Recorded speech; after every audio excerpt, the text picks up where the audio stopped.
Hey guys, what's going on? I'm officially back. This is the official episode. I'm so excited, guys. How y'all doing? Yeah, JR. My bro. What's good? What's good? I'm gonna wait till Kemani he comes, and then what I'm gonna do probably get you in, and then I'll get him. Hey, Deron. Joe, look at Deron in the chat. Baby. See, still ain't hit me up yet because I gotta hit him up about the ensemble he's trying to do. There you go. Sorry, I had to blow something. Look at Deron. Look, hey,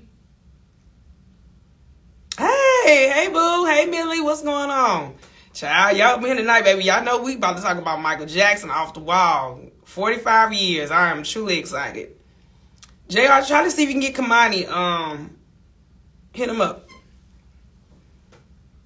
I cannot believe y'all. It's been 45 years. That's crazy. Okay, let's see. Got me working day and night. Got me working. I'm signed out to midnight. Got me working day and night. Okay, let's see.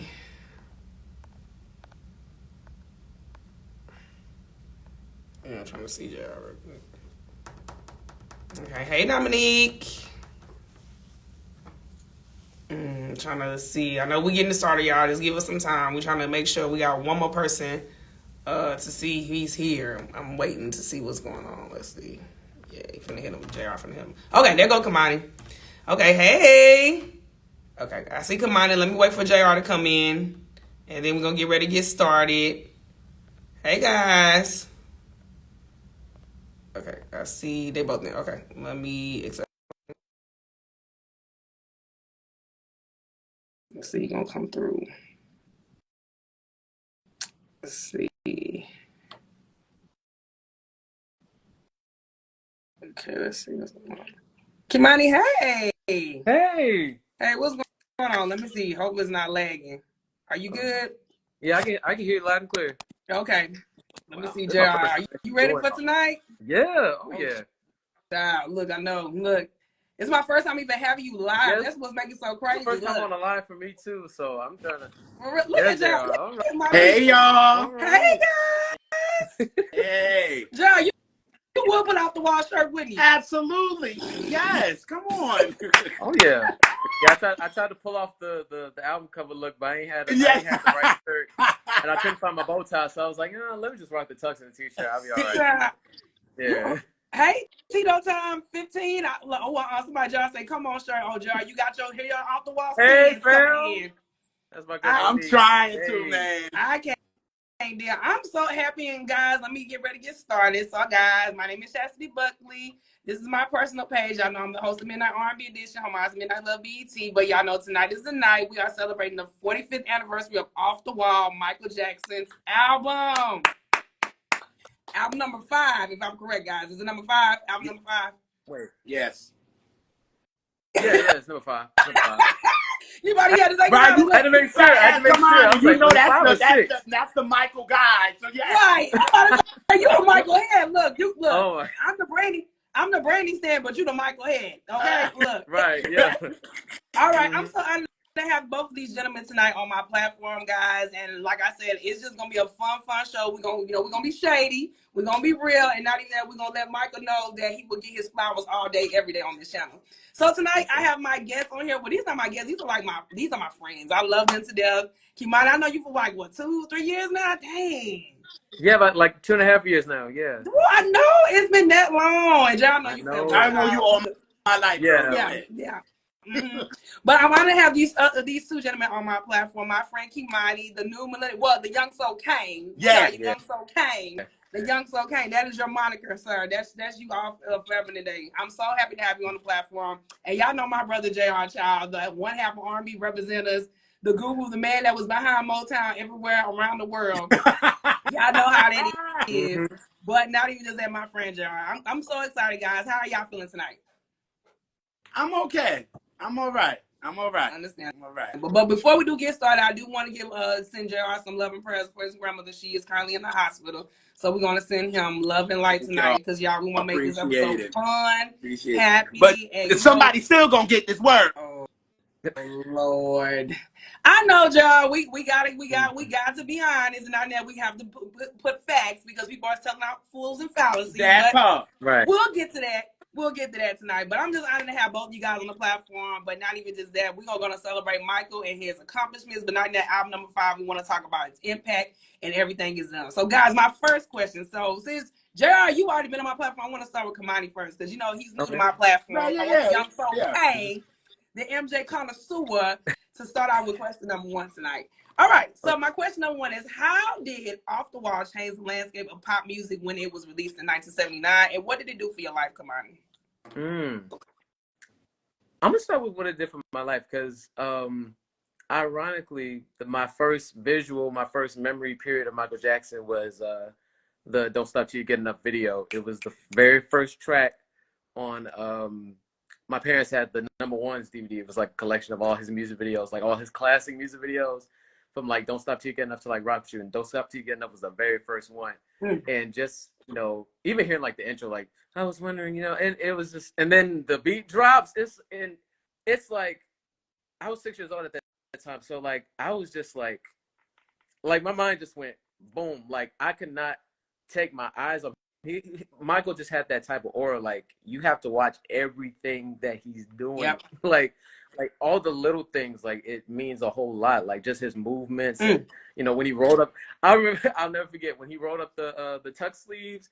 I got so crazy. I was like, oh no, your sleeves gonna get wrinkled, Mike. Don't roll up the sleeves. But it worked. It worked. And and then he comes in with the falsetto. Like I was just like so blown away.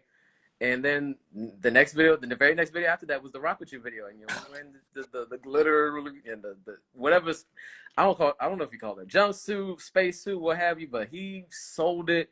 And "Rock With You" just became like one of my favorite songs. Like so, like that was like my first taste of the whole Off the Wall era. And as I grew older and learning more about that specific time in his career, it's like he was that guy. He was grown now. Like he's like in that stage of like he's finally in a space where he could be himself. No rules. Like he broke his own rules. Like it was a very special era for him. And and that's just what it did for my life. As far as listening to the album, like it makes me feel good. It makes me feel joyous. All of that. So, and that's my answer for that. And then in regards to when it came out in 79, as y'all know, like, the album dropped in August, just a month before, you got the Disco Demolition. So it's like when he drops Off the Wall, almost like, oh, we thought disco was dead, but like he came in with this whole thing, like, it's still, well, it was, I wouldn't consider it a disco album for its time, because like while it was a disco album per se, like I would say it was like one of the only disco albums that came out during that time that we still talk about. So like you ain't lying. Yeah, so with 79, when it came out in 79, I think I'll say like the landscape was like, it was kind of like we still kind of like in that disco thing, and then slowly moving into like that post-disco boogie funk type era. So like, and you still had your Yacht Rock, your Doobie Brothers, and your your I Will Survive and all that, like just a mixture of all of that, kind of like a transition out of the disco period. And then and then Off the Wall being like one of those albums that carries over to the next decade. So like I think it kind of came out in that period where it was like a shift. So like Michael definitely plays a part in that shift. So that's where it was at the time. All right, now I see a comment from Supreme Affairs. He says, "Hi everyone. I wouldn't argue with anybody if they said Off the Wall was MJ's best work. It was immaculately produced." And we'll get to that. We're gonna talk about that when we get to that. So, but a lot of people do say that. But I have my opinions. But we're gonna definitely get to that when we get down to the nitty gritty of the album. JR, don't start. So next question. Well, no, not next. I'm sorry, JR. Same question. So I want to ask you, What was the first time when you heard Off the Wall, and what happened when you impacted your life? Not even that. How did Off the Wall change the landscape of pop music when it was released in 1979 for you? Okay, so I think the first song that I heard off the wall is "I Can't Help It." I can't help it. That was that, and that still is my favorite Michael song. Period. What? When I heard that song, and yes, it's my favorite Michael. Period. Damn, bro. When I heard that song, I was like, and knowing from the beginning to now, to now off the wall ish, I was like, this is a grown man right here, yo. Yeah, Like, this is a grown man, even though it's very Stevie-ish. You know what I'm saying? It's very Stevie-ish. But I was like, this a grown man. So I was like, what album is this on? And it was, and then my mom was like, the first one. You know, she didn't mean it, but not the first. She was like, the first one. And I was like, the first one? She was like, Off the Wall. I was like, oh, okay. So I went and listened to Off the Wall, and I was just floored. Like Kemani said, as soon as you hear Don't Stop Till You Get Enough, and it's just like you hear that, it's just it's go time. And Michael's just talking, and it's just go time. So the impact that it had on me, after listening to that album is in my top 10 albums of all time, period. Yeah. That's why I go so hard for it. Because it's like when I heard it from beginning to end, and like Kemani said, a month before, the whole F disco and disco sucks and but Michael let it be known, I'm gonna burn this disco out. And he did. You know like, but what Kemani was saying, because like you saying about the landscape and the pop thing, that album really helped the shift. As much as disco as it was, but in reality, it was funk. It was that post-disco that they said. Right. You know what I'm saying? Like the boogie and that boogie. We were going into a new era, and Mike Off the Wall kind of helped that shift. Right. You know what I'm saying? So it was like now everybody was just like, it didn't feel like a normal disco album, like you said, the I Will Survive and the this and the that. You know what I'm saying? So it was just like, it was just so funky. It was just like, damn, is Maurice White a part of this? Is this person part of this? Like, it's that funky. You know what I'm saying? So it wasn't your disco record that everybody said. But Michael and Quincy said, well, Rob Temperton said, we're going to burn this disco out. You know what I'm saying? And they did. You know what I mean? And it took over to what? Michael was winning awards for this in 81. He was. You know what I'm saying? So that's how strong that this album was. So it really helped the shift in pop music in 1979. That's what I feel. And you know what? And you know, I love both of you guys. We got Brother T and Brother Bill. They in the chat with us. Hey! How y'all doing? Hey. Well, you know what? I do agree with both of you guys, and that's what I was saying about this. And I know for me, Off the Wall is one of my favorites. Like it's top 2. It could be damn near one. If we had a 1-way, 1A, 1B, it'd be 1B. So obviously, it's that strong. But for me, I feel that. Shut up, y'all. But I feel for me when I listen to Off the Wall, it just gives me instrumentation all day. I hear so many instrumentation. I feel like if I had to personally pick, I feel like Off the Wall instrumentation is better than Thriller. I can be honest about that. I've said that plenty of times. Because what it does for me is when you hear it in your ears, you hear the sound, you hear every piece of instrument that's going on in Off the Wall for me personally. I love what you just said about like it ended the last year before we got to the new decade, because I feel like Bobby Brown's Don't Be Cruel did the same thing when we go into the 90s. Bring that new jack swing from the 70s, the late 70s to the 80s.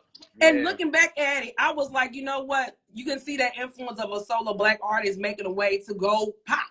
And Michael had to do that because at the end, like you said, I mean, he wasn't at the time getting played on MTV, but you can tell a shift was coming by the way Michael was doing his own thing, not following his brothers, kind of taking the lane of him being by himself.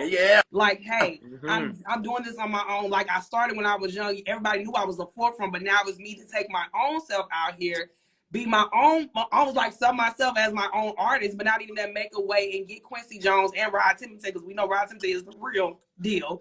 Like to really make it the sound of music of what it was going to be or what was going to become when the 80s came. So when I look back at it, it's like Off the Wall is my heart. Like real talk, y'all, I rock with you. If I had to pick anything, hey Kill, what's going on? From anything out of all Michael's. Rock With You is my #1 Michael song, period. And I love Thriller. But if we talk about songs that just hit, that's a perfect R&B song or perfect pop song to me, is Rock With You. Oh yeah, I love Rock With You. Rock With You is just a great Rock song. With You knocks. When you play it on the Michael Jackson dance groove, that's the one song I play all the time. I'll be honest. Yeah. Well, I love that, guy. So now we're going to the next question. So #2. So the influence on artists. So I want to ask you, gentlemen. Oh Lord, it might strike a little chords, but you know, Kemani gonna start first. What artists today can you see have been influenced by Off the Wall? Everybody. Yeah, pretty much.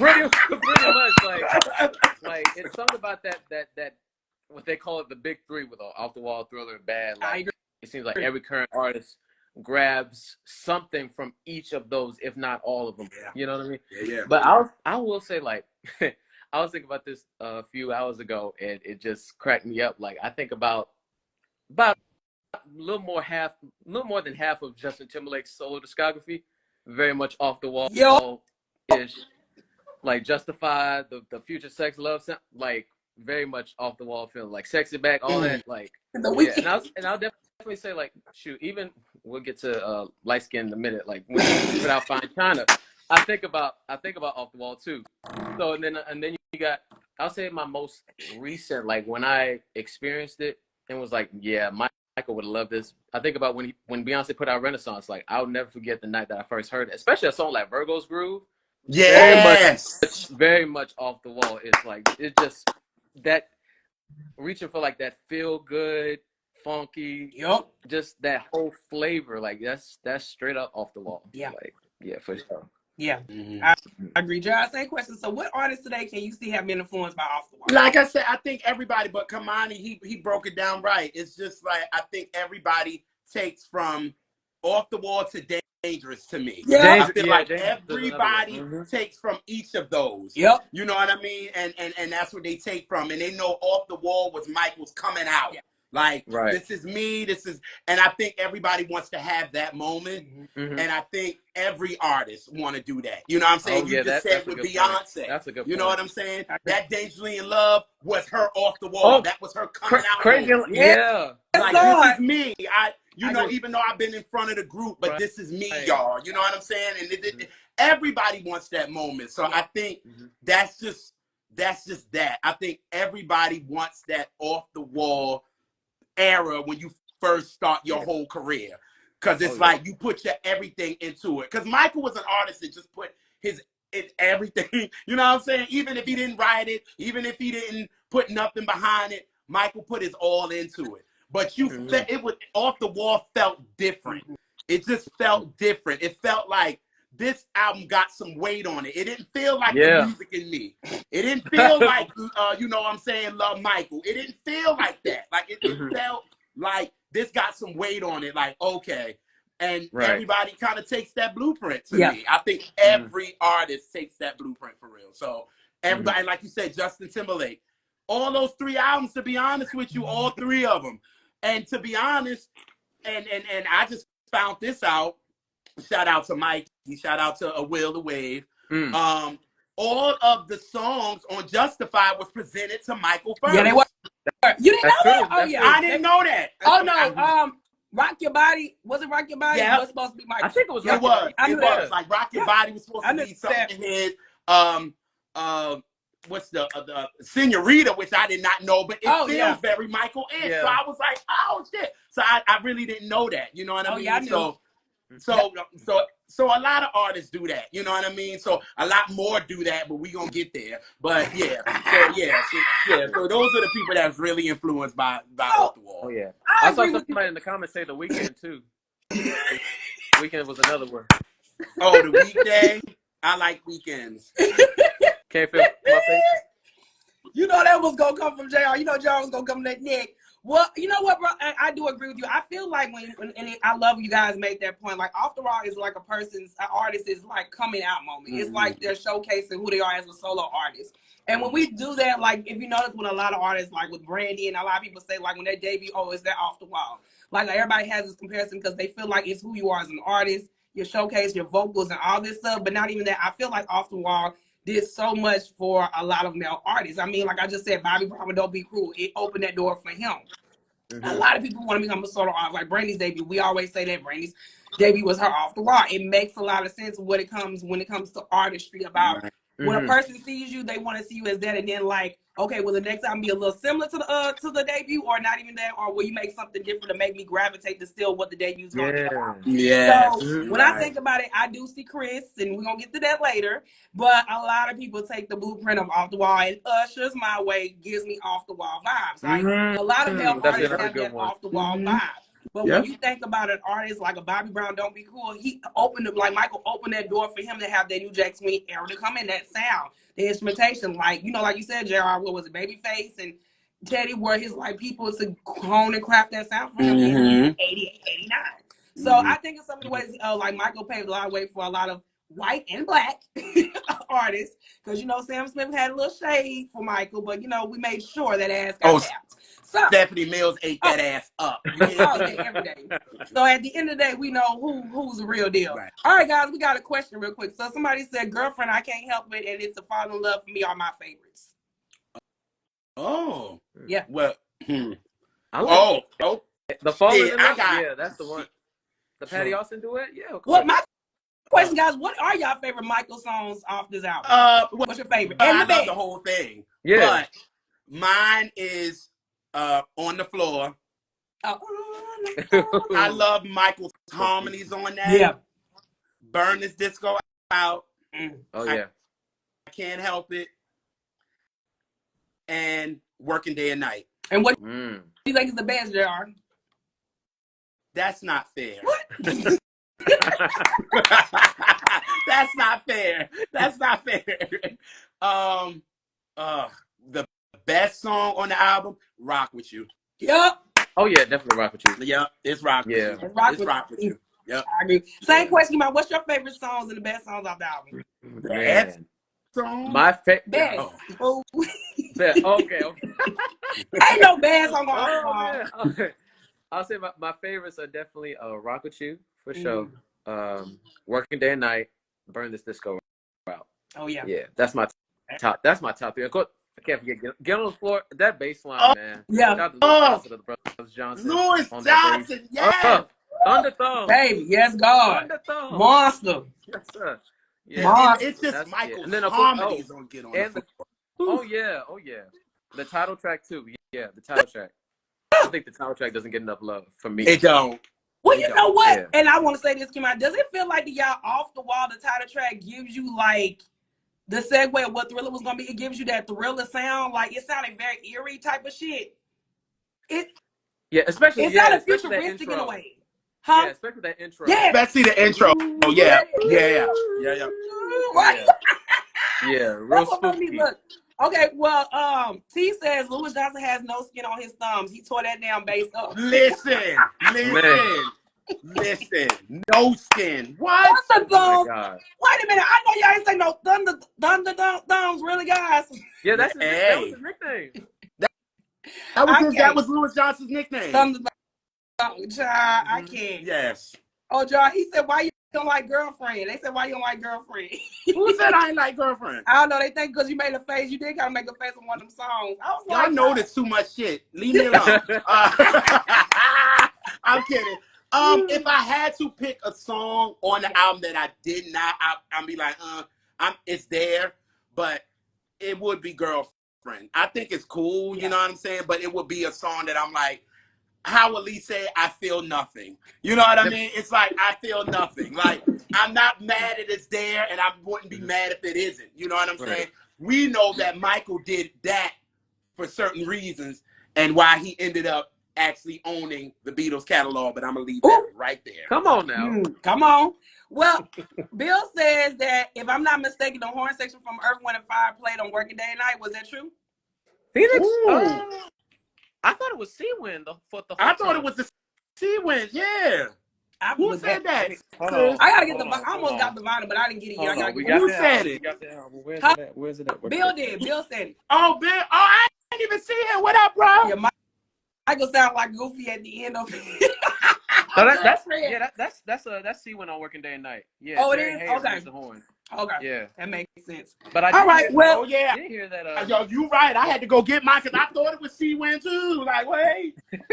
Yeah, that's C-Win. We got. Yeah, Yeah, I gotta have. that's I gotta C-Win. have I still got Yeah, that's them. just a fact check. Yeah. Okay.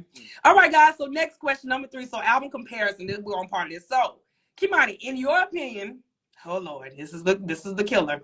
Which album had the greater impact? Is it Off the Wall or Thriller? Or both? Ooh. See, both in their own way, but my answer would be Thriller.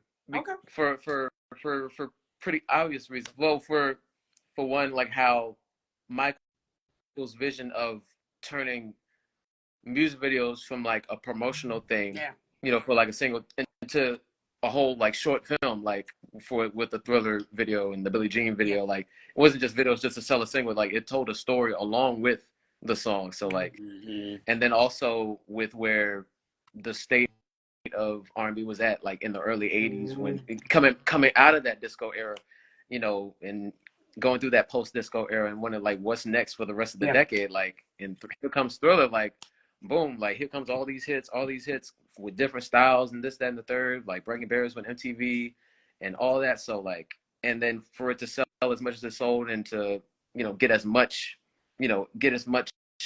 recognition and love as it got, and how much it changed the industry, how much it saved the industry, and how much it saved the whole 80s decade. Like it holds up a lot of weight. So and even reading about the whole making of the record, like from the perspectives of like Bruce Swedien and Quincy Jones, and like how everybody had their hands on deck during those sessions, and how much it meant for it to be this whole thing that it is now. So like just that whole journey of it being what it is now, it's what makes it have that impact, because there was so much weight to it. I agree. So I'll say Thriller. I agree. Same question, JR. Well, I should have answered this last, but hey, it's up there because we just doing a mixture, but we're gonna get to right in the current. So, in your opinion, which album do you think is greater, has a greater impact, Off the Wall? Well, obviously it would be Thriller. Right. You know what I mean? Because of what it did. You know what I mean? Like it changed the landscape of music, videos, everything. So but how we were saying in the beginning with Off the Wall, it was the shift. You know what I mean? That was an impact there, because Michael could have brought this album out at the wrong time. You know what I'm saying? Like, it came out in like 81, and we would have been like, oh, it's too late. Like, no, you know what I mean? But it was the impact of this. It helped the shift so Thriller can be created. You know what I'm saying? So, yeah. Oh, yeah. And so I feel like, because I know I watched this documentary with Thriller, and they said that the first mix sounded like Off the Wall. And Michael cried because he was like, no, this is not, it sounds too dated. He was like, no. And they actually mixed Thriller 26 times for it to sound like what we have now. Because if we would have, you know why I always go back to Thriller, because Baby Be Mine could have been on Off the Wall. I agree. Very much so. You know what I'm saying? So I did say that was the familiar that we got. Like, Michael's still that Off the Wall dude, but he's bringing it to Thriller. You know what I mean? But if you had to ask about both of the impact, it would absolutely be Thriller, because, like Kemani said, everybody had their hands in it. They knew Michael came in with a mission. Like, y'all bastards didn't give me Album of the Year, or y'all didn't nominate me for Record of the Year. Oh, y'all gonna do it this time. Like, y'all ain't gonna have no choice. Yeah, no choice. Saying? So it was like, Michael was like, look, we got to do this. So everybody came with their A game. Well, it was like, Gerald, we gonna make this happen. When we get to that point, Tank doesn't think otherwise, but we'll get there when we get there. Look. Oh, y'all go out. Hey, hey, Mom. Look at Mom in the chat. Hey, she Mom. Is? Yeah, she is. Your mom's in the chat. Yeah, Mom. Hey, Mom. Hey, Mom.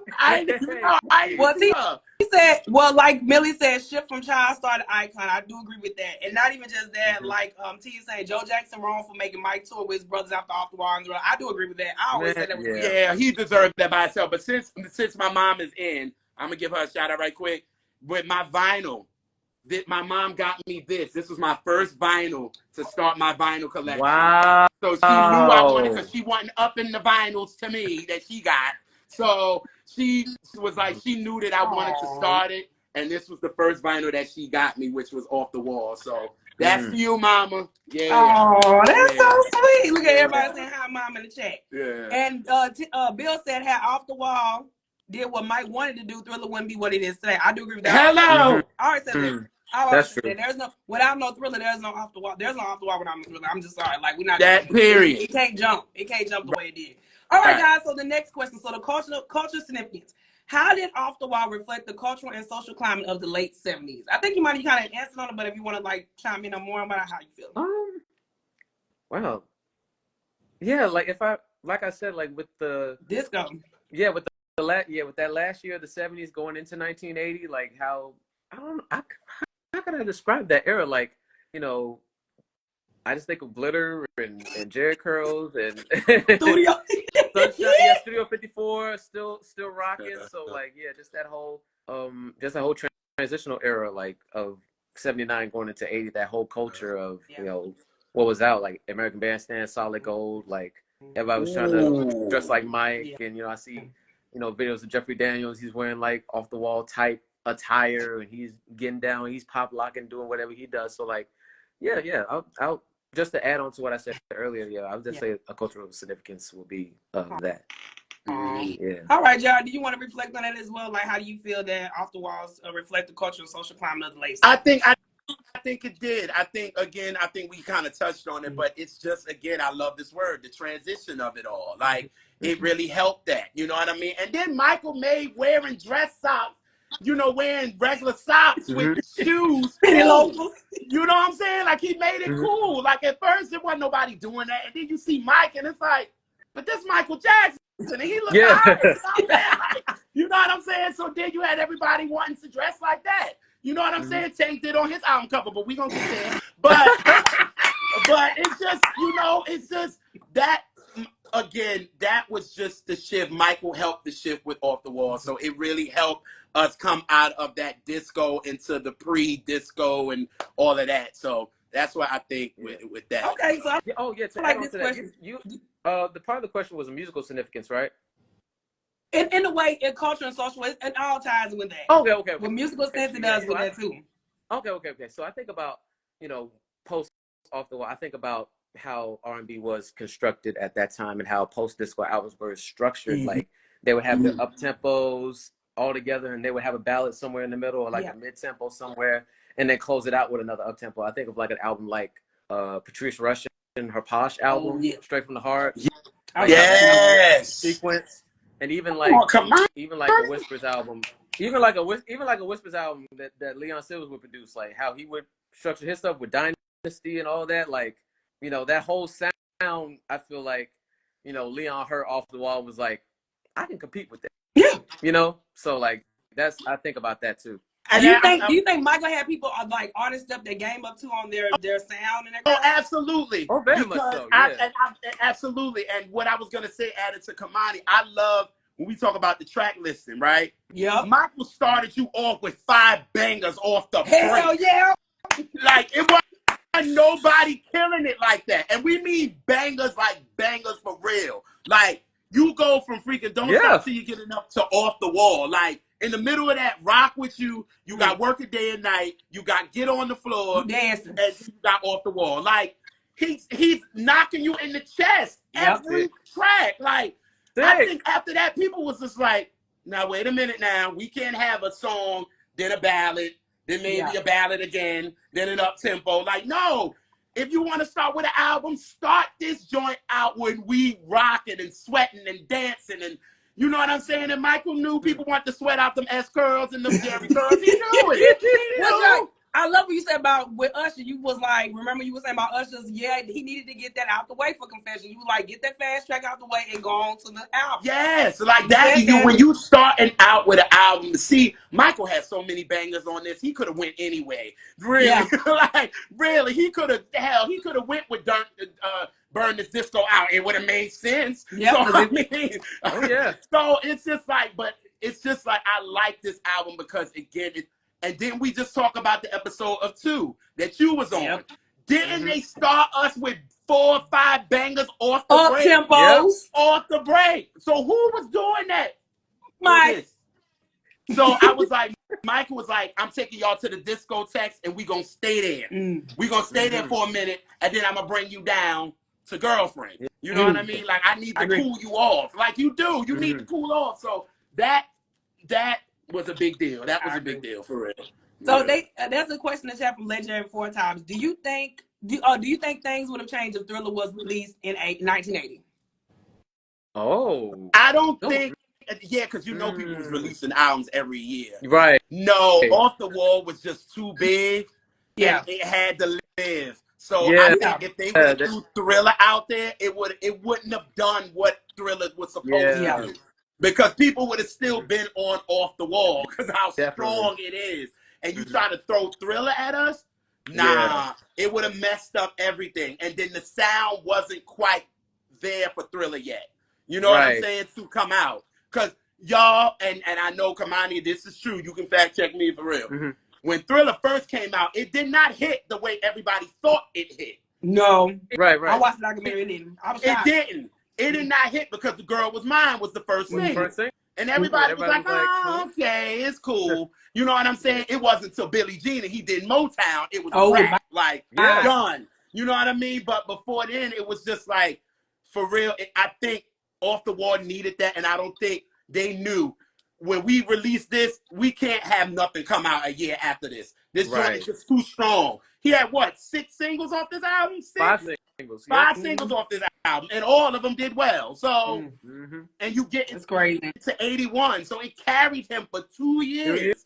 Like you said, y'all, we need to let albums live, especially in this damn era. Hello.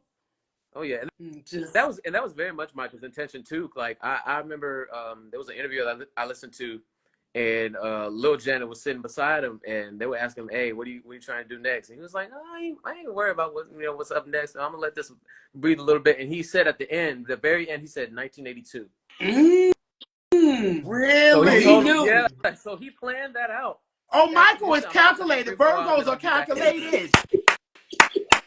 They are. Oh yeah. Don't be fooled. I was birthed by one. I did. Oh yeah. That woman knew. They're very smart. They know how to go. They know how to adjust and make things work. Like, you know what I'm saying? So yeah. That's where Beyonce get it from. Hello. Virgo's exactly. All right, guys. So we're going to the next one. So we're gonna talk about the it's a Virgo thing. It is Virgo season. Oh Lord, it is Virgo season. You're right. Damn. Okay, so I want to ask y'all. So the next question, number 5. How significant, Kemani, was Off the Wall's chart performance at the time, and how does it compare to MJ's work later? So how do you feel like his chart success was at the time when it first dropped and when it first did its success, and then after that, how did you feel after once he did that, then Thriller, Bad, Dangerous, and so forth? I'm sorry. I'm trying to. How important was his chart? How important was his chart success for Off the Wall for the other albums to do well? Pretty much. Oh, okay, yeah. So I definitely think it did what it was supposed to do. Like everything planned out the way it was supposed to be planned out. Like the first one, well, the 5th one, but in his adult case, the first one, it sold what it sold. It was like the top selling Black album of all time at that particular point. And so like, it did what it was supposed to do. I think it went top 3 Hot 100. It was the #1 Black album. Like it did everything it was supposed to do. But I think, because Michael felt like, and in the case it was true, like they put him in a box. They put that first album in a box. Yeah. So like, so when he came back with Thriller, like JR said, they had no choice but to, so it sold the way it sold because of Michael's frustration with Off the Wall. Even though it did what it was supposed to do, at the same time it didn't, not up to his standards, right? So like with that, it was like, okay, we back with Thriller, boom. And then we saw 100 million. Then like, you know what I mean? Well, so like, do you think he should have won a Grammy for Off the Wall? Oh, very much so. I mean, he did. Well, I mean, like the big, but y'all, we're talking about the big ones. Oh, hell yeah. But I mean, Billy Joel won for 52nd Street. He won that year. And that's what we did our episode with Brian. And Brian was like, oh, hell no. Brian was like, oh, hell no. Too much going on with this Mikey J. But do you think he should have won like a record of the year, album of the year? Absolutely. I feel like he should have won album of the year. First of all, is because how all of 5 singles was in the top one, the top 10 of Hot 100, and so all of it was crossover. It sold. You know what I mean? It should, even if he didn't win, I think Mike was like, just the respect of putting me there. I belong there. Yep. You know what I mean? It was like, I belong in that. Y'all just kept me in a box and kept me at best disco recording. This ain't a disco album like this. Yeah. So y'all are boxing me in. You know what I'm saying? So I mean, 20 million, shit, motherfuckers want that now. Like, you know what I'm saying? Like, they want that now. And Michael was disappointed with that. So he was like, nah, I want more. I'm like, are you what? It was just, and I'm big on respect. And it's respect. And he was like, the Rolling Stone didn't want to do nothing on him. They did, you know what I'm saying? Like, everybody was kind of siding them like, oh, this might have been a fluke. Like, they was looking at it like, oh, that's little Michael. That's from the Jacksons and the Jackson 5. Like, that's what they was looking at him as. They wasn't looking at him as this grown dude. And it was all about respect. And now Michael said, oh, y'all gonna respect me now. What he told Rolling Stone, I might do it or I might not. And Rolling Stone came crawling on back. I'm trying to tell you. I feel like you remember since we talked about it on the Boys and Men episode. Yeah, we did. Like, how did and that's what us black artists have to deal with. Yeah. Because how is Boys and Men, I'll Make Love to You 14 weeks and number one, but don't win record of the year? It don't make sense. No. But that would have been a white artist. Oh, they would have got record of the year in the bag. I agree. Oh yeah. And that's why I said, Joe, we talked about it with Mariah Carey when we belong together in Usher. I was like, what the hell? And it crossed over. They crossed over. They were playing it everywhere. So how is not Michael in these categories with the Billy Joels and the, you know what I'm saying, in this? Like, why isn't he there? He should have been there. He belonged there. But y'all tried to put him in the R&B category, and you tried to leave him there. But Michael said that's all gonna change. 1982. Cat.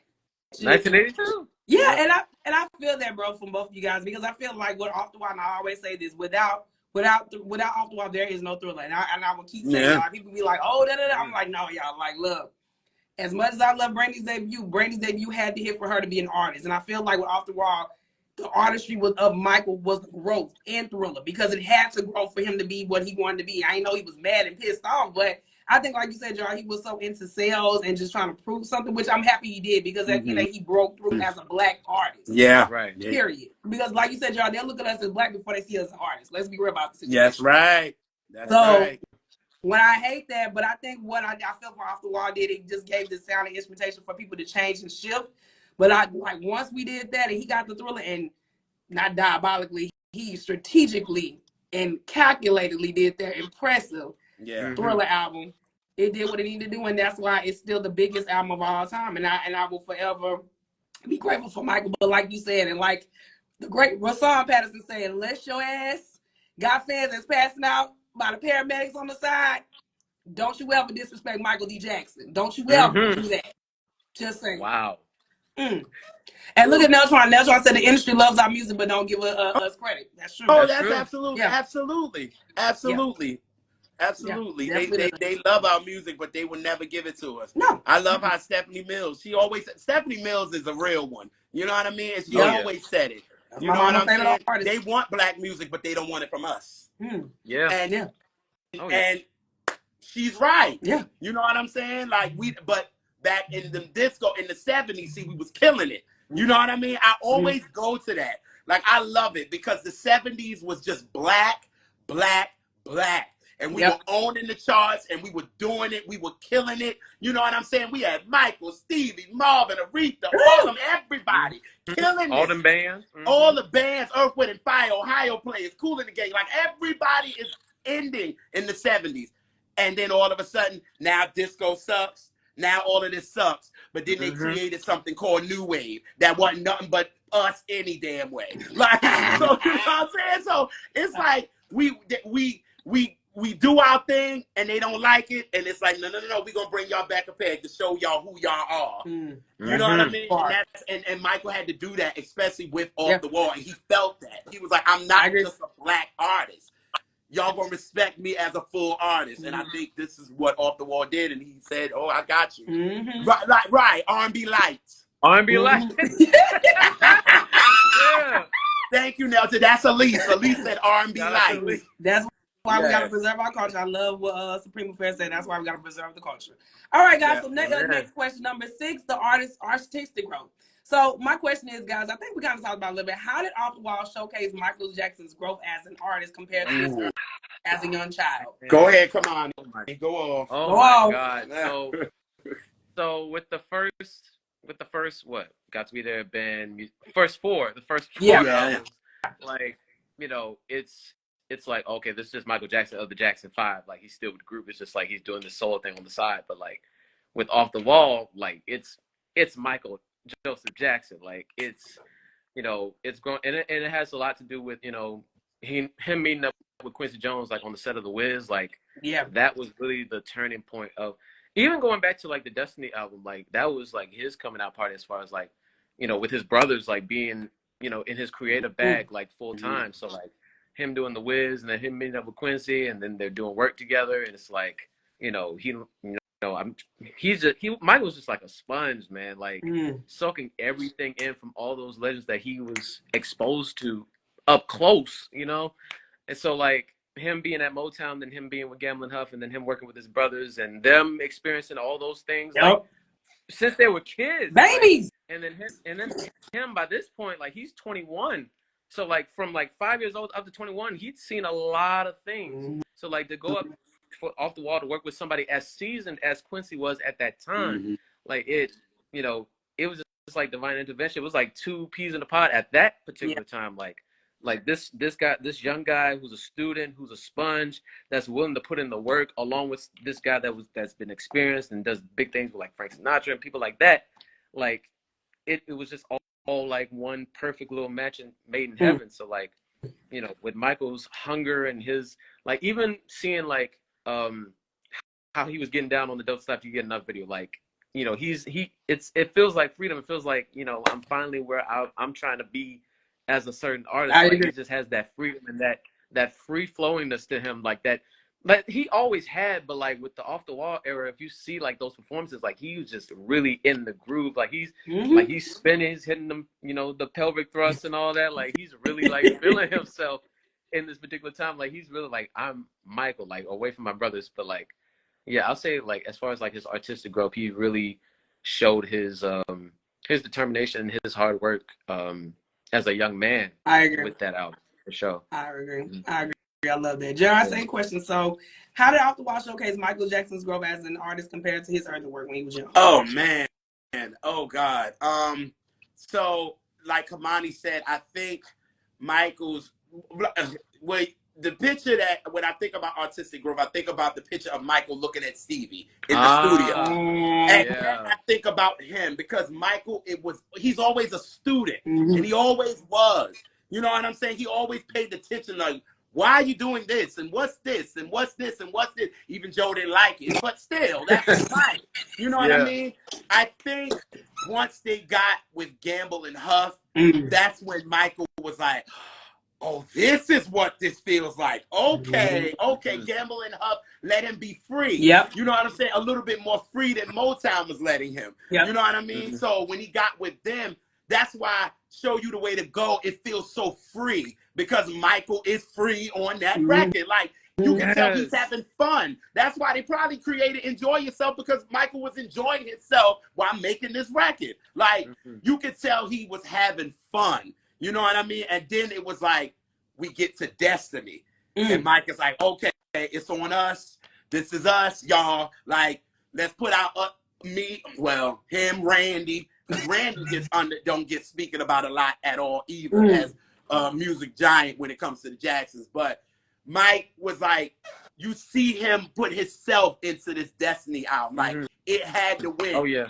You know what I mean? So then we get to Off the Wall, and you can listen to the things that he's experimenting with this album. Oh, like you can hear him go, yeah, like all of that.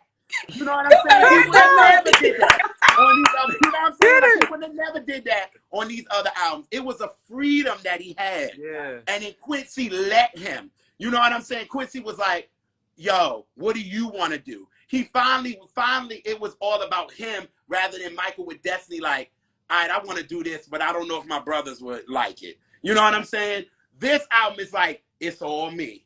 It's all me. And Quincy let him. He was like, yo, come on, let me know what you want to do after us working with the Wiz. So it just made Mike more of an artist. You know what I'm saying? And once we got this off the wall here, it was like, okay, yeah, this ain't no fluke. This dude is who he is, and he's something to play with as an artist. You know what I mean? So when you felt this, like I said, it felt grown. It felt free. It felt the little things that he was just doing, like, you know what I'm saying? Like, just the little ad-libs, the little harmonies. Like, they was in there. I said this album, they were just jamming. Yeah. Because what did they have to lose? They had nothing to lose. You know what I'm saying? So, yeah, so that's what I feel. Bro, I feel you like, know what's so crazy? I agree with you because I remember back in, I think it was like 07, 08, when I would listen to Off the Wall, I would just jam and groove. I'm like, this album makes you feel good. It's very fun. It's very, like I keep telling you, like, the instrumentation for me, that's what sucked me in. I'm like, damn, this instrumentation is bomb. I'm like, I can feel a dance. I can feel a vibe. I can feel it. That's why every time I tell you I can go to rock with you, I can do a two-step. I can do the electric slide because I can have with it. And not even that, you can feel that Michael was just in his artistry bag, just making him feel good music. But not even that, touching the soul, touching the heart, but not that hitting every genre, in my personal opinion, of how an album was supposed to be a body of work. Yeah. Versus with Young, you're having like a group setting, and then pretty much all y'all have to get together and do something. But you know, Michael's gonna do his own thing. Michael's his own man. That's what he was trying to prepare himself for. So by that time, we get into Destiny, and then we get Off the Wall. You can see Michael, like I said in the movie, you can see the shit where he just wanted to do him, and he didn't want the dad was trying to make them as a group, and like Michael's like, I'm good. I want to do me. Let me be me. Like, let me be the Michael that I want to be, the artistry that you made me be. Father. Like, you gave me this voice, I can sing, but it's time for me to branch out and do my own thing. And I think if you think about it, guys, too, it makes you think about, okay, once Michael did it, then Jermaine was next. Jermaine went solo. Everybody, you can just see everybody was kind of greedy. That's true. We know Centipede, JR. No, I agree with you. No, I'm laughing at Centipede. You know, shout out to my soul. If you think about it, bro, I think he inspired his own family members to do their own thing. Hell, I think like Kemani said, between the ages of 5 to 21, it was like it was his solo album, but it wasn't him. Right. I agree. It was they were telling him what to do. It was like, you sing this, you sing it to the best of your ability. Michael said, I don't sing it if I don't mean it. You know what I'm saying? That was him. Oh, yeah. You know what I mean? So at the end of the day, he was putting himself into it. But now we're in a space where he like, I'm 21. My brothers, we're big. We're the Jacksons. We're the most celebrated in the family, whatever. It's time for me to do me. I want to do me now. I don't want people just giving me songs and saying, yeah, sing it. Now I want to be a part of the process. And that's what Off the Wall was. He was a part of this process. And it felt good to him. And that's why you said it's a warm feeling. It's a good feeling because Michael was feeling. He felt good making this project. Oh, yeah. You know what I mean? It felt good. Well, Joe, they think it's his debut album, so, you know. They think it's his debut album, Off the Wall. I'm not mad at it. You know what I'm saying? When people say it, like, you know, it's just the people that got check marks on Twitter. I'll be like, oh, y'all call yourselves a music head? Stop. Because if you know it, this ain't his first album. You know what I'm saying? But it's his coming out. You know what I mean? So it's like, if you're not a fan of the Michael before then I get it. It's like, oh, Off the Wall is his first album. Okay, all right.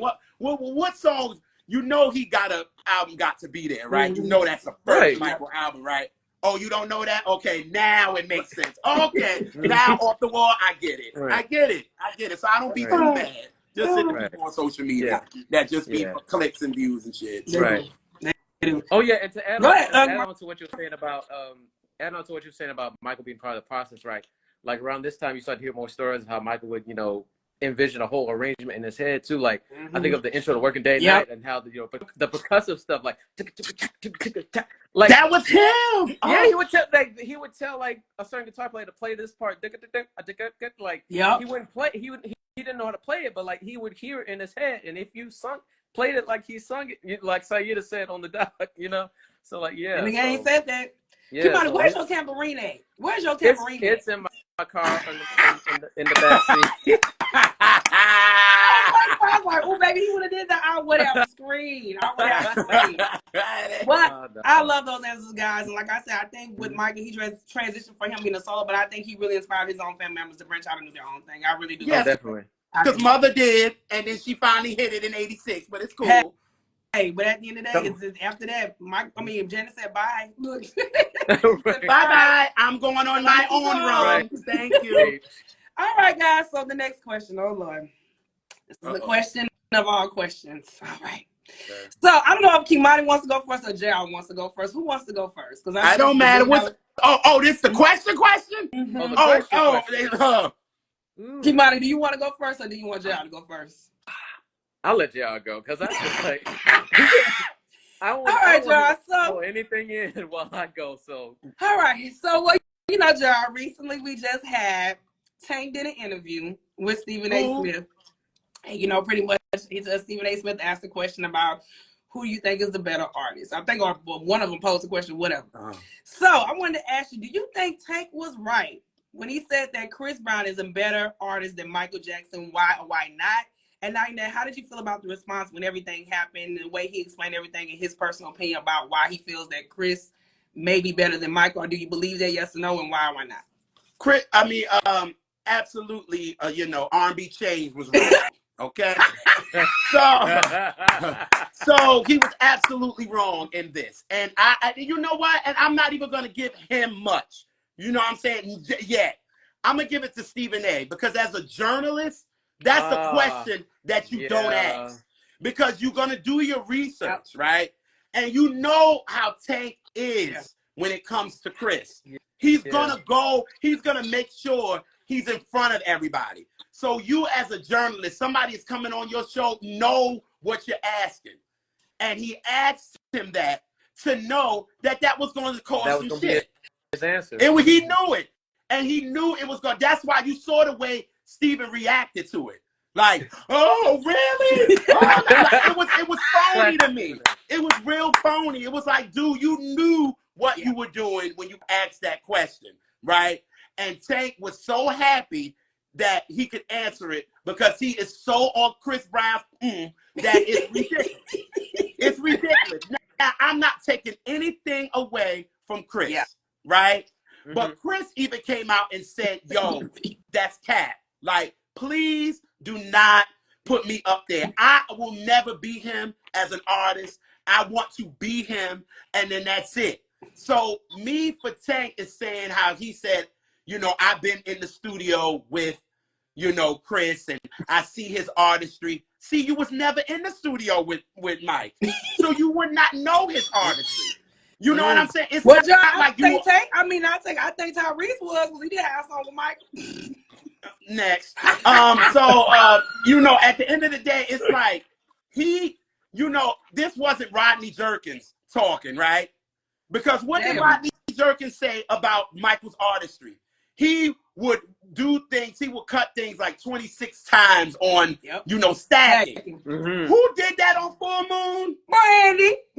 Brandy, come on now. And so how can you say, and mind you, freaking Tank said that Full Moon is one of his favorite albums of all time. Michael influenced it. His artistry influenced it. So how are you going to say that Chris Brown is a better artist?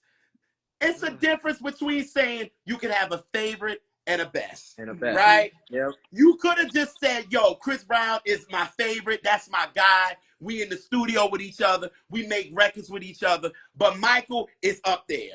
Michael is there, and he's the best. I've been in the studio with Chris. He's a great artist. Boom. That. But what I don't like as far as Tank being so low in the gas, because his tank is low, for real, to speak like this, because he's going to say he doubles down on it because y'all saw he came out and said, you know, the lady in my life is not, because some, what's his name? Jonte Austin came out and said, you are the lady in my life is really a hard song to sing, right? And Tank gonna say, no, it's not. So you telling me that Chris can do that? Chris ain't singing like none of this. At all, and especially now. He said his thing. When he did the Less Than Great thing. He said Chris was vocally better than Michael. And that's when you know it's cap right there. That's when you know it's cap. That's when you know it's cap. Because first of all, how are you gonna say he's the best singer? And this dude came on your 5 Chainz having ass show and said that you are one of his favorite singers, and Michael Jackson is. So how the hell you gonna say Michael that Chris is a better singer than him? Look, Tay, this is for you. This is for you, and I know you watch. Because you watch our stuff and you try to say little stuff and little slick shit. But what I'm going to say is take Chris Brown's foot out of your ass and cut the bullshit. You know damn well you wrong and you did that shit for clicks and views. Come on, so people can actually go on your show and watch it so you can have more viewership. Because I still ain't like how y'all did Brian because you didn't really know his music either. So that's here nor there. So say, you can really get this work for real. Because when it comes to this R&B shit, I live this, I breathe it, I love it too much. For somebody to go on that has a platform like yours, that loves R&B music like we do, to go on a public platform and say, yo, Michael Jackson, Chris Brown is better than Michael. That shit is disrespectful to the culture. And for you to have a podcast called R&B Money, I want my change back. I want at the end of the day, you are freaking bugging. And you need to chill the hell out and just sit behind your piano and just play it. Please. And I understand that you have never been on MTV. I know you've never been on MTV, and it sucks because Chris Brown has been on MTV and you haven't. And it's okay. You know, it's okay. Maybe I Deserve didn't make, you know, it didn't make it. It made maybe MTV Soul if they had it. But at the end of the day, you are not. So cut the bull and stop it. And at the end of the day, you need to go on your podcast and really tell people why you did it. Because Chris Brown is your dude and you wanted to be behind him. And I get it. But when it's time for that, you should have did that. And to go on Stephen A's platform, who needs to stick to sports any fucking way, and needs to stick to sports and leave it alone. Because I didn't like that at all. And that's why Tank gonna always get this work. Because if you look at his Stronger album, what does he look like? Come on. And that's no need to be said. That's it. He looks like Michael in that. The Stronger album ain't nothing but freaking off the wall. So how are you gonna say somebody's artistry ain't good and you follow? Well, I'm done. I can go on Tank all day, but at the end of the day, he's disrespectful to me. And don't you ever do that. He act like what I kind of seen from Tank too. He was kind of being dismissive, like what I was telling you earlier the other day. I was like, well, he made it seem like Michael didn't go through adversity because he was like, by Chris, he did. He said it. He was like, Chris being by himself and the world was against him. I'm like, well, wait a minute, what you saying about Michael? Michael had the world against him when he was going through all his shit. So he just made it seem like, like he was on 2 trials. Like, first of all, y'all know, y'all, we just talked about it. Off the wall, he got pigeonholed. So he had to fight through that. He had brought out Thriller, had to fight through that. You know what I'm saying? Then you get to Bad, where he's like, okay, I'm there. You know, I'm in there. Then to go to the Grammys and not get a damn thing. So you have to fight through that. Then you go to Dangerous at this time. You know what I'm saying? And when the album is doing well, what happens? The trial, the thing comes up. So you lose esteem for Dangerous. So are you kidding me? Chris Brown went through something that he caused. Boom. Michael didn't do all this. Michael had to fight through stuff because of racism and all of this. Chris Brown did something on a drunk night with him and Rihanna, and that's when it happened. Period. So Chris did it to himself. Michael didn't do any of this to himself. So you can't put them two. And what bothers me, one thing before I get into Kemani, what I don't like is the fact that what I don't like is when they do this Michael and Chris thing, you're missing one person in the centerfold. And I think his name starts with a U. Come on now. You can't do that. How are you gonna miss? You cannot miss Usher before you go to Chris. Definitely you can't do that. That's horrible. And I feel like they do that, and it pisses me off when they do that because they brush over Usher. And one more thing, they act like his sister does not exist. Oh, gotcha. They act like his sister does not exist. Yeah, still here. Right. So they act like they just dismiss her, and I just don't like that. But I don't like that they dismiss Usher. And I just went to his show, and this dude had between the ages of probably 10 and 70 singing all of these songs that we thought was for us. How you had a 65-year-old woman singing Nice and Slow? Come on. So before you the Tank, you are supposed to be the authority of R&B. You get your card taken after that shit. After that shit, you ain't the authority of shit. You the authority of that gas tank. Refill it, nigga. And I'm done. And I'm done. Y'all go ahead. I'm done. All right. So same question, Monty. Do you think? All right. Let me see your face, Monty. I can't see your face, love. He laughing. I'm sorry. I had to get it in. I'm sorry, y'all. Same question. Do you think Tank was right when he said that Chris Brown was a better artist than Michael Jackson? And not even that. Why not? And do you feel? I guess the same thing as JR. Do you feel? What is your stance on the whole issue? Do you feel that Tank, whatever his stance was on it, how do you feel about everything? Man, I feel like his answer was a mixture of everything. Like JR said, like for clicks and likes. It was. And then Stephen A. trying to start up stuff, and it has everything to do with deep down inside, whether people want to admit it or not. Like Michael and even to another extent, Janet, like they're the standard, they're the bar. And I think it was Beyoncé that said, "You know that B word when you cause all this conversation." You know, so like it baffles me. It kind of gets on my nerves sometimes. Like it's easier to say that he's the greatest and just leave it at that, or like emphasize more on why he's the greatest instead of trying to find different ways to bash the name. Like it's just confusing me. And it goes with, and this goes hand in hand with like every other, like people like LeBron or even Jordan or like, you know, other sports athletes, legends and stuff like that. Like, but with Michael, it's just so weird because like it's on footage. It's in 4K. People, hundreds of thousands of people falling out just at the side of him, not even moving, just standing on stage. Like, Super Bowl. Make that face again. I wish I had shit. Like, it's on footage. Folks falling out just at the side of him. And they know knowing where he's staying as like thousands of people, a sea of people in front of his hotel room. Like it's just like until that day comes for somebody of this generation to experience that, you can't say there's anybody greater than Michael Jackson. You better preach.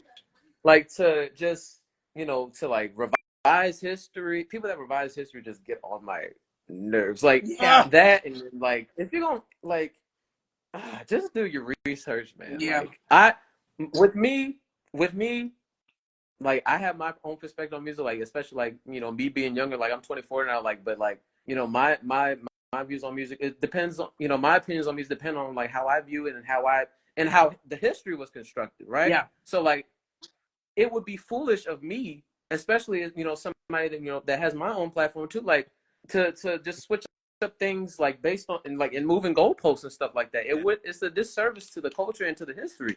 Yeah. So like for Tank to say like that Michael didn't go through any adversity, like he was living through, you know, when Michael was dropping all this stuff, he was alive. Yes. And but you might and you know he feel like that is like not real. He feel like we in a new era. This is 2024 and 1983 and 79 don't exist. Right. So it's like it's just weird. It's disrespectful. It's hard to fathom. Like people just think like that. And it's crazy. They are actually thinking like, Kemani, they really think that Chris is better than Michael. I've seen. And what's so crazy to me, they didn't do that when Michael was that dude. They didn't say, "Oh God, he's better than James Brown, and he's better than Jackie Wilson, and he's better than this." No, Michael would get up there and be like, "Oh no. What did he do on the BET Awards when he surprised Dave? Man, What did he say? He said, "This man right here influenced me more than anybody." He showed it. Like we and this is the medium that we're in right now. It's like who's better, who's this, who's that. And I love when Missy was on the Breakfast Oatmeal Club and she was there. Shout out to Craig Ryder Stewart. What up, TS? And when she sat up there was like, yeah, when Beyonce comes out, we're not going to say, oh my God, she's the new Janet or she's the new Tina Turner or no, everybody can exist. Yep. Nobody's comparing. And like I said on in a podcast last night, I said that's why Beyonce wins because she gives everybody their influence. She says this person did it, Michael did it, Janet did it, this person, Whitney, Mariah, all of these people. She do remixes and call out everybody that she, you know what I'm saying? So she did. You know what I want Chris to do? And I bet you Tate will feel like a fucking idiot. And I want Chris Brown to do this. When you're on your tour, Chris, just put up a freaking video, like maybe a 2-minute video of just Michael in the studio creating. Maybe, and so that will hurt Tate so bad. Because it'll be like, wait a minute, I was taking up for you. And Chris Brown like, don't put me in it. That's my idol. So we're not doing that. So I want Chris Brown to do that. I want Chris Brown to really, but he came out on what, Instagram or something like that? He did and said, don't do it. Yeah, he said it was cap. So yeah, it was the man that you said is cap. Now look, Supreme Affair says Chris Brown doesn't even have an album on par with Purple Rain, Thriller, Off the Wall, Confessions, or Rhythm Nation 1814. Do y'all agree with that? Chris Brown don't got nothing even with Dangerous or Bad. Like, what the hell? No. Like, at all. Or History. He damn near ain't got nothing with History either. The fuck? Like, no. Chris Brown don't got no classic albums. He got classic songs. Yeah. Songs. Like, he has a few songs that we're going to remember. Like I said yesterday when I was at the show for Ushers. Let's see Chris Brown do a show like that. And let's see when he's 40 years old, what fans are going to come out and do all of that. Michael had fans that started from 2 all the way up to damn near 100. Yep. Y'all saw the joint that I put on my Instagram where that little boy was showing his vinyl to the other little boy and said, Michael been dead for 15 years, y'all. Yep. These kids are like 2 years old. How the hell do they know who Michael Jackson is? That tells you right there that man, when we come out of our parents' womb, we know who Michael Jackson is. That just tells you. So what artistry are we talking about here? Like, you get it together. Like, I'll take you nigga because I'm gonna go in. Nigga. Off, girl. Don't you ever disrespect Michael Joseph Jackson. As long as I'm living, breathing in this motherfucker for 35 years, don't you ever disrespect the man who created you. Last time I checked, Chris does not have a fucking Thriller. He doesn't have an Off the Wall. He don't have no Dangerous. The person next in line that will be like on a Michael Jackson S is Usher Raymond IV. And we're not doing it. Because y'all love skipping over him. I don't know what your personal issue is with Usher, but leave that shit alone. And last thing I want to say is at the end of the day is when it comes down to it, Michael will always reign supreme. Period. So like the great Rashawn Patterson said, if you ain't got no paramedics on the side, on deck, preparing, you do not possess the magic of a Michael D. Jackson. Knock it the fuck off. Thank you. I hate touring. I love to I love to tour.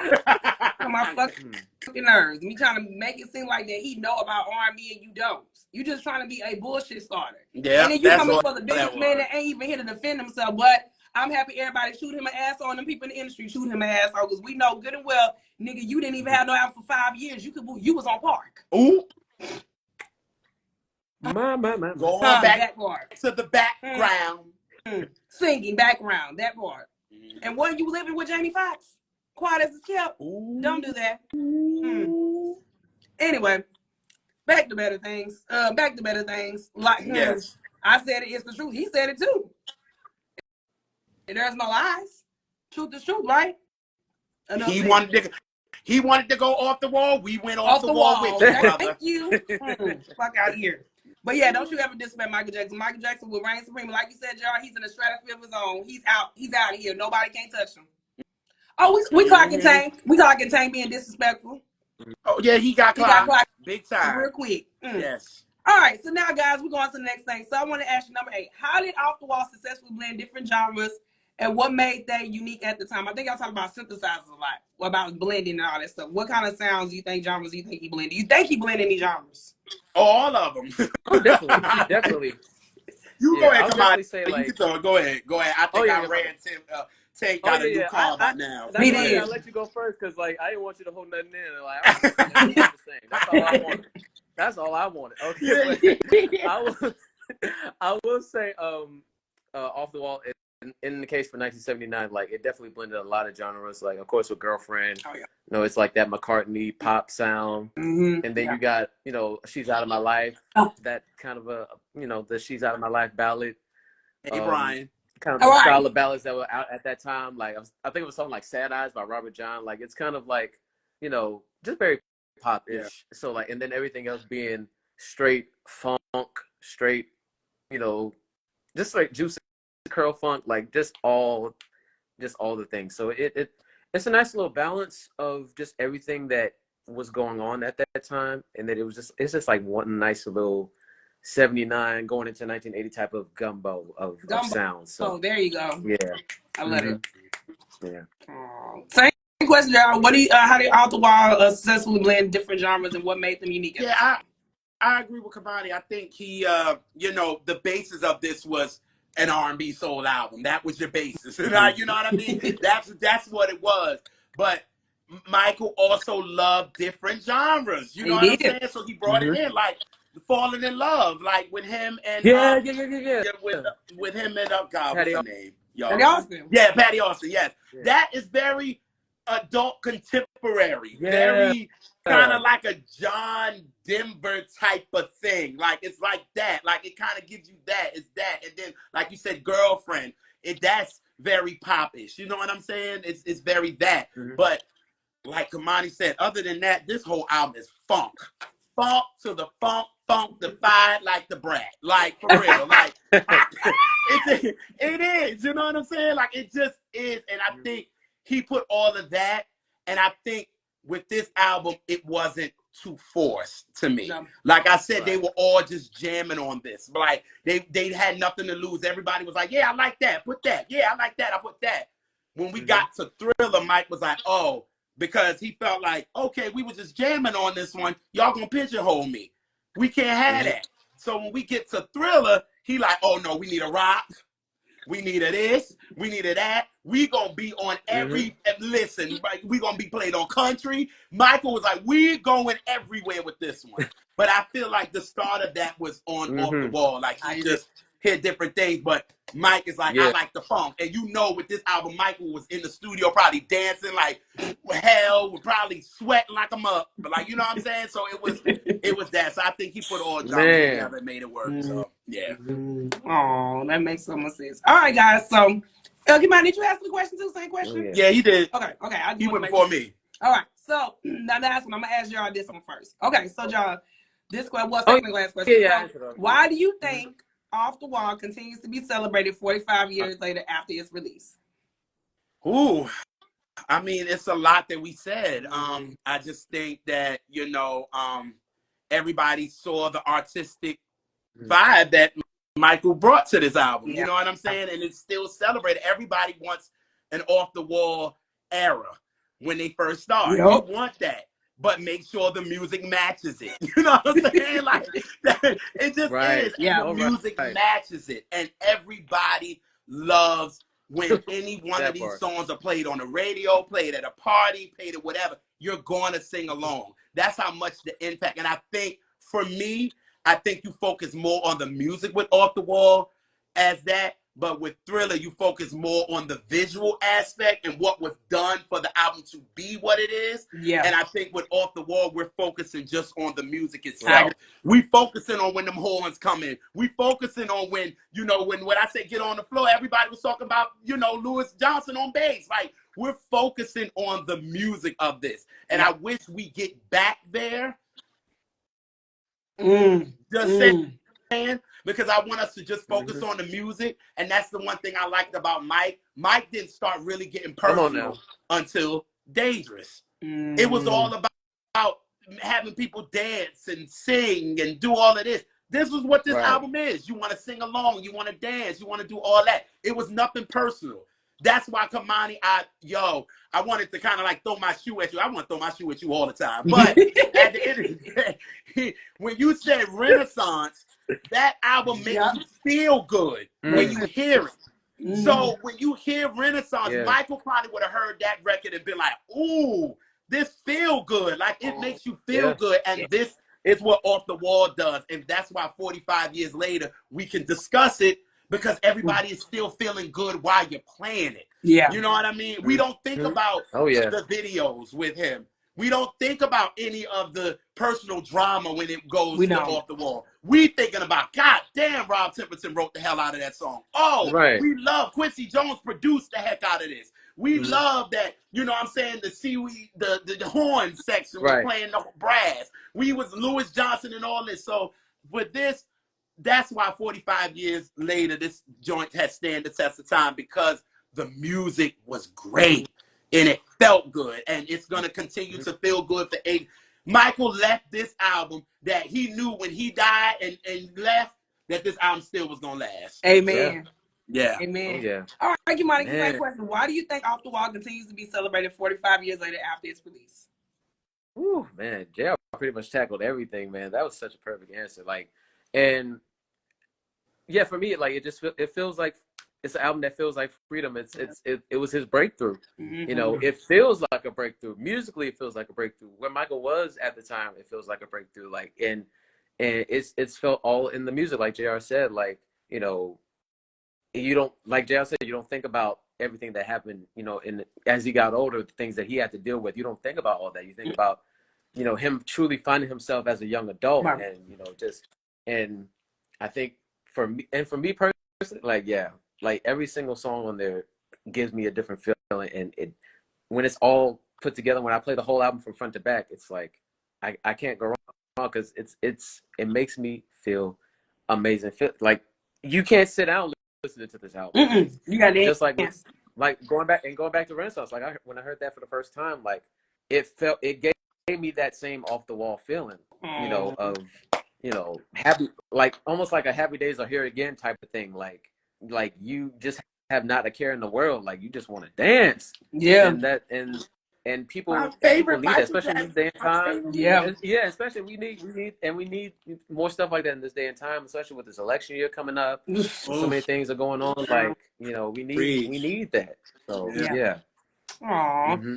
Well, I think for me, Off the Wall, I feel like Off the Wall always continue to be celebrated, because this is Michael, where we love Michael as an artist, but not even that, having a good time, but not even that, the man that was getting ready to be the icon status that he was going into. Michael, for me, every time I listen to Rock With You, that's my heart. Like, out of all Michael's songs, I'm talking about, y'all, every song he has put out, Rock With You, just it's something that just, it's a chokehold for me. That song will just chokehold me, like, girl, you're not going nowhere, bring your ass back. Like, dang, like, rock with you. Like, I'm gonna rock with you, all right. But it makes sense to me, because I think what Michael was, he was being the stepping stone of being the breakthrough artist that was getting ready to become in the 80s. And Off the Wall, because I celebrated so much, and for me, it's instrumentation. Like, you have to hit me with instrumentation, sound, production, you know, telling the story, but not even that, making sure that it conveys the message, even though that the instrumentation is going to be strong as well. I need to hear your voice. So Michael blends in well with that, you know, and I just love Off the Wall. For me, you know, him dancing, and just for him in that suit and him behind the brick wall, it's just like, oh, it's just Michael coming into his own, and I'm so proud of that. So, guys, after I ask y'all 2 more questions, so JR, if you had to describe one word about Off the Wall, what's one word? Music. Oh, Kemani, same question. Describe one word. Joy. I like that. I like that. Very much joy. And for me, Michael. Ooh, it's Michael. Okay. It's Michael. It's really Michael. This is the Michael. It's Michael. I like that. It's Michael. Come on, y'all. It's Michael. Okay. All right, guys. And music, Joy, and Michael. Joy, Come Michael, on. music. Yeah. So my last question, guys, since this week is Michael Jackson's birthday, Kemani, I'll start with you first. What would you like to say to Michael Jackson if he was still living? What birthday message you want to send to the King of Pop? Wow. Man. Wow. This takes me back when Al Sharpton did his speech at Michael's funeral. Just thank you, Michael. Thank you, Michael. Like, for giving so much to yourself from 69 to 09. Oh. Just always gave his all in everything that he did. Even in moments when he didn't have to. He still did it because he loved his fans that much. You know? And I just thank him for that dedication that I feel like every artist should have, and he just set that standard for it, and I just thank him for that, and thank you for the music, thank you for move your come on, let's see your face in the camera. My face. There you go. Just thank you for everything, for giving a good portion of your life to this thing called music, and for changing things the way that you did as a Black man. You know. It speaks volumes, and it's very powerful of you. So I thank you, Michael. Just thank you, Michael, for everything. JR, birthday message from Michael, King of Pop. Oh man, like Imani said, just thank you, because when I went to go see the MJ musical, my mom took me for my birthday, and when I saw it, it's just like this guy really put his all into it, and I'm just, as just a fan, it's like we don't get people like that. That's why Michael is one of one.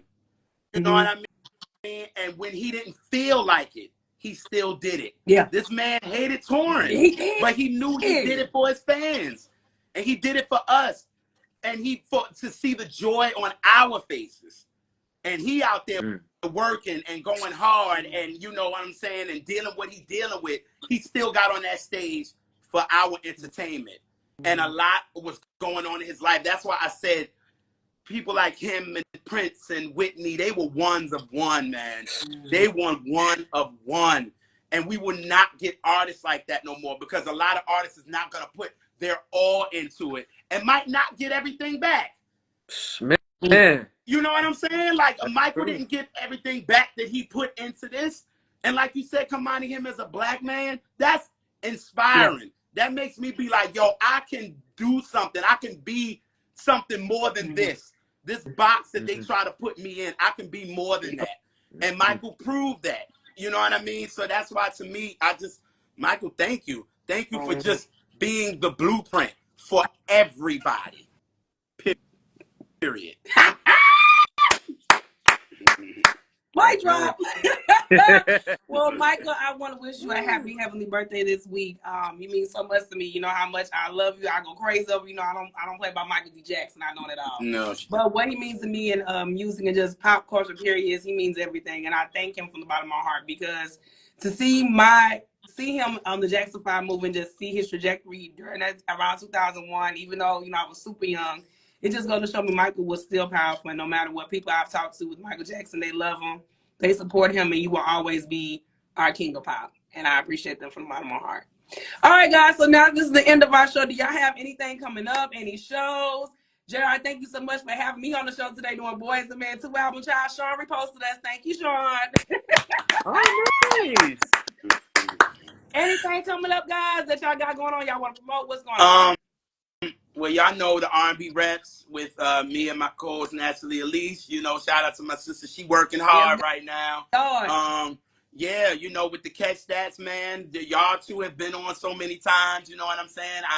The Catch Stat, I never know that something that you created, will go as far as it is. And it's just fun just to sit and talk with people about music and albums. None of the BS, none of the drama, none of that. We just stick to the music, and that's what Catch That. That's what really the R&B reps are all about. We want to sit there. We want to have a good time. We want you to laugh. We're going to throw some shade. That's just what we do. But at the end of the day, it's going to be funny. You're going to have a good time. So we want to take you back. We want to, we do our research.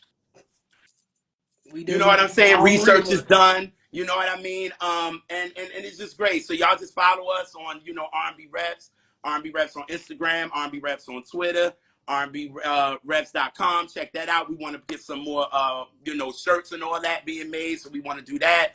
And y'all follow me at Junior's World of Soul on Instagram, on Twitter. Y'all know current R&B bangers is still popping off, so I'm still doing that.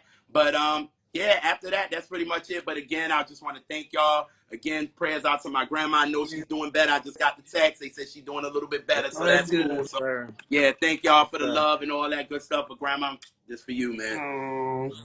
Come on, you gotta get anything coming up, Si? Oh yeah, so for those that will watch the playback and those that watch live that don't follow me yet, I go by New Millennium Soul Child on Instagram. I go by a lot of aliases. Money Louise Man, Young Soul King, as the R&B reference call me. Okay. I've been owning it. And so as most of y'all know, me and my good friend Jaren, we plan on doing a live for Fulfillment Push Finale's 15th anniversary. Yeah. But some things happen, you know, and we are setting up a date for next month. So we'll drop the date for that real soon. So we're bringing that back into the forefront.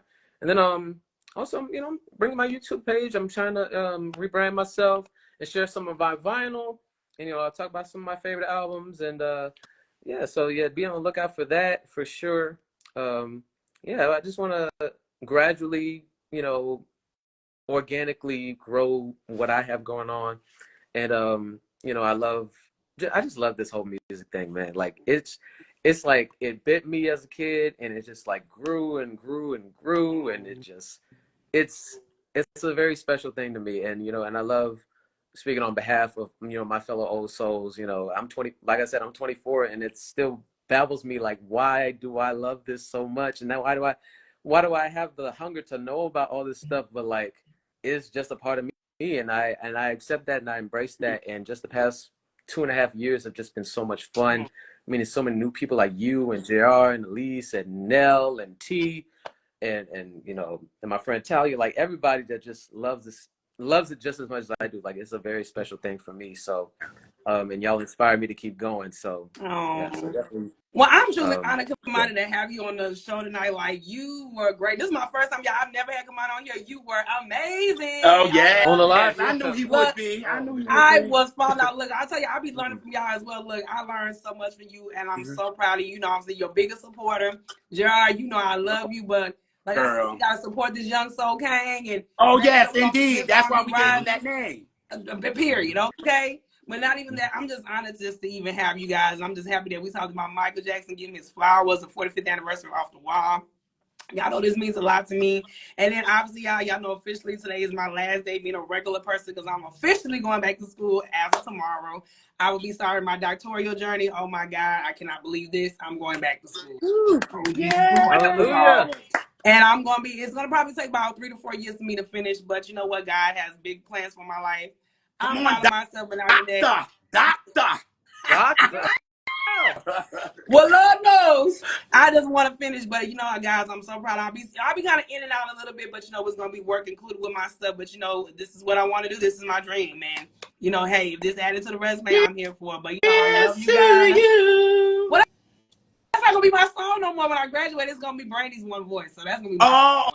Okay. One star, one voice, yes. But it's crazy because JR 5 years ago in December, that's the song I played. Cheers to you, by. Right. But you know, I'm so proud of us, and you know, guys, I'm blessed to have y'all on the show. But I'm just looking for the big things, the beautiful things. But I'm just so happy y'all gave Michael his flowers, and y'all, we are done with our beautiful, beautiful discussion of the 45th anniversary of Off the Wall. God bless you, my brothers, Kemani and JR. And JR, I'm praying for Grandma. Thank you. Pulling it through. But not even that, y'all. We are done with our beautiful, beautiful, beautiful discussion of the 45th anniversary of Off the Wall. God bless you guys. Love y'all. Make sure y'all tune in this week. Boys the Man 30th anniversary. Woo! It's a lot of anniversary. And also, y'all, it's Usher's 30th anniversary this week as well. So we got to go ahead and celebrate his debut album as well. So that's right. Thank y'all. Love y'all. Be good. Y'all have a safe night. And we are done. Peace. Peace.